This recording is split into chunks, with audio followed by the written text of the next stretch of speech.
మీలో ఉండే engineering division ఉంటే వాళ్ళు కూడా పిలిపించి ఆ గంటలు పూడ్చే కార్యక్రమానికి ప్రారంభించాం.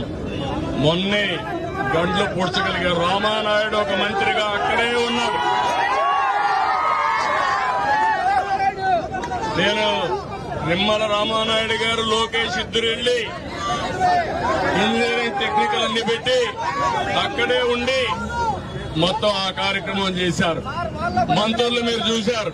ఈసారి ఒక్కొక్క మంత్రి ఇక్కడే ఉన్నాడు. నారాయణ గారు గాని ఇక్కడుండే అచ్చెన్నాయుడు గారు ఒక్కరు కాదు, ఆల్ మినిస్టర్స్ ఇక్కడే ఉన్నారు. నీళ్లలోనే ఉన్నారు శ్రీనివాస్ గారు, అందరూ మా ఐఏఎస్ ఆఫీసర్లు అందరూ ఇక్కడే ఉన్నారు, ఈ బురదలోనే ఉన్నారు. అయినా కూడా ఎవ్వరు కూడా విసుగు విరామం తీసుకోకుండా రాత్రింబగుళ్ళు పనిచేశారు. పోలీసులు కూడా రాత్రింబగుళ్ళు పనిచేశారు. మా కమిషనర్ అయితే మీరు చూశారు. నేను ప్రొక్లైన్ లో వస్తే ముందర